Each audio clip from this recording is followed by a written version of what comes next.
Hi friends, எல்லாருக்கும் வணக்கம். செல்வி ஹால்வுட் cooking சேனலை சப்ஸ்கிரைப் பண்ணி வச்சுக்கோங்க. லைக் பண்ணுங்கள், ஷேர் பண்ணுங்கள், கமெண்ட் பாக்ஸில் கமெண்ட் பண்ணுங்கள். வாங்க இன்றைக்கி நம்ம பீட்ரூட் பிரியாணி எப்படி செய்யலான்றது பார்ப்போம்.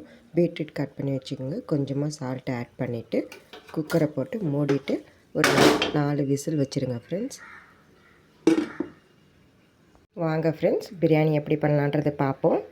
முதல்ல குக்கரில் எண்ணெய் தேவையான அளவுக்கு எண்ணெய் ஊற்றிக்கோங்க. எண்ணெய் சூடாகட்டும். அதுக்கப்புறம் பட்டை, லவங்கம், ஏலக்காய் 2 இன்றைக்கி அன்னாச்சி மொக்கு எடுத்துருக்கேன் ஃப்ரெண்ட்ஸ். உங்கள் வீட்டில் வேறு என்ன கரம் மசாலா ஐட்டம்ஸ்லாம் இருக்கோ அதை நீங்கள் ஆட் பண்ணி ஃப்ரை பண்ணிக்கலாம்.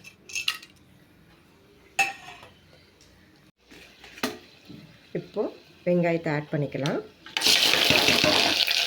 வெங்காயம் நல்லா கோல்டன் கலரில் வரணும் ஃப்ரெண்ட்ஸ். இந்த மாதிரி கலர் மாறின உடனே நம்ம வெறும் மிளகாய்த்தூள் மட்டும் ஆட் பண்ணணும். காரத்துக்கு ஏற்ற மாதிரி போட்டுக்கோங்க ஃப்ரெண்ட்ஸ். போட்டுட்டு ஒரு 2 செகண்ட் ஃப்ரை பண்ணுங்கள். ரொம்ப ஃப்ரை பண்ணிங்கன்னா கருகி போயிடும். இந்த மாதிரி வந்த உடனே நம்ம புதினா, தக்காளி, பச்சை மிளகாய், தயிர் எடுத்து வச்சுருக்கோம். இஞ்சி பூண்டு பேஸ்ட்டை ஆட் பண்ணியிருக்கோம். அப்படியே போட்டுட்டு இது நல்லா தொக்கு மாதிரி வரணும். அதுக்கு வெயிட் பண்ணுங்கள். நம்ம பீட்ரூட் வேகும்போது உப்பு போட்டிருக்கோம், பார்த்து போடுங்க. இப்போ நான் கொஞ்சமாக ஆட் பண்ணுறேன். இந்த மாதிரி நல்லா வதங்கி வரணும் ஃப்ரெண்ட்ஸ். உங்கள் பிள்ளைங்க இந்தமாரி புதினா, கொத்தமல்லி சாப்பிடாம எல்லாம் எடுத்து வச்சாங்கன்னா அவங்களுக்கு நீங்கள் என்ன பண்ணுங்கள், மிக்ஸி ஜாரில் கொஞ்சமாக பேஸ்ட்டு மாதிரி அரைச்சி ஊற்றிட்டு நல்லா எண்ணெயிலே வதக்கிடுங்க ஃப்ரெண்ட்ஸ். அப்படி உங்களுக்கு செய்ய தெரியல, நீங்கள் எனக்கு கமெண்ட் பாக்ஸில் கமெண்ட் பண்ணுங்கள் எப்படி செய்யணுன்றது. அதையும் ஒரு நாள் வீடியோவாக நான் போடுறேன் ஃப்ரெண்ட்ஸ். இந்த மாதிரி நல்லா வதங்கணும். வதங்கினதுக்கப்புறமா நம்ம வேக வச்ச பீட்ரூட்டை ஆட் பண்ண போகிறோம்.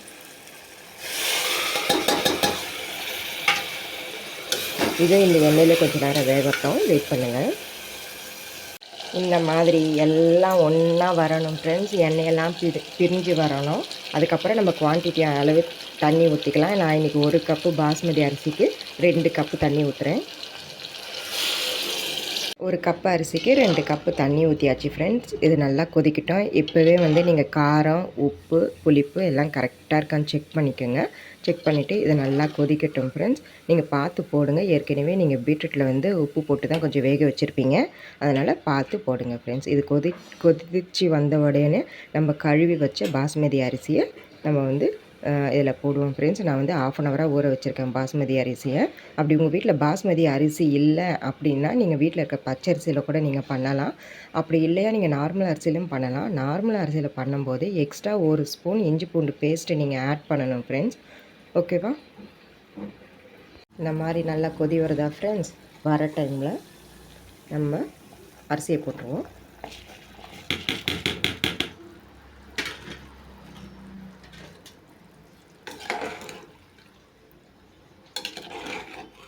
மிக்ஸ் பண்ணிவிட்டு கொஞ்ச நேரம் வேகட்டும். இந்த மாதிரி நல்லா கொதித்து அரிசியெல்லாம் மேலே தெரியுது பார்த்திங்களா? இந்த மாதிரி தெரிகிற டைமில் நம்ம இன்னொரு சைடு தோசைக்கல்லை ஹீட் பண்ணி வச்சுருக்கோம். இப்போ நம்ம தம்மு போட போகிறோம் ஃப்ரெண்ட்ஸ். தம்மு போட போகிறோம் ஃப்ரெண்ட்ஸ். தோசைக்கல்லை, சூடான தோசைக்கல்லை வச்சாச்சு. குக்கரத்துக்கு மேலே வச்சாச்சு. இப்போ தட்டு போட்டு மூடிட்டு நம்ம வெயிட் போட்டுடுவோம். வெயிட் போட்டுட்டு லோ ஃப்ளேமில் வச்சுடுவோம். இது ஒரு 10 to 15 மினிட்ஸ் அப்படியே இருக்கட்டும். டிஸ்டர்ப் பண்ண வேண்டாம். ஓப்பன் பண்ணி பார்த்தீங்கன்னா பிரியாணி ரெடி. செஞ்சு பார்த்துட்டு கமெண்ட் பாக்ஸில் கமெண்ட் பண்ணுங்கள்.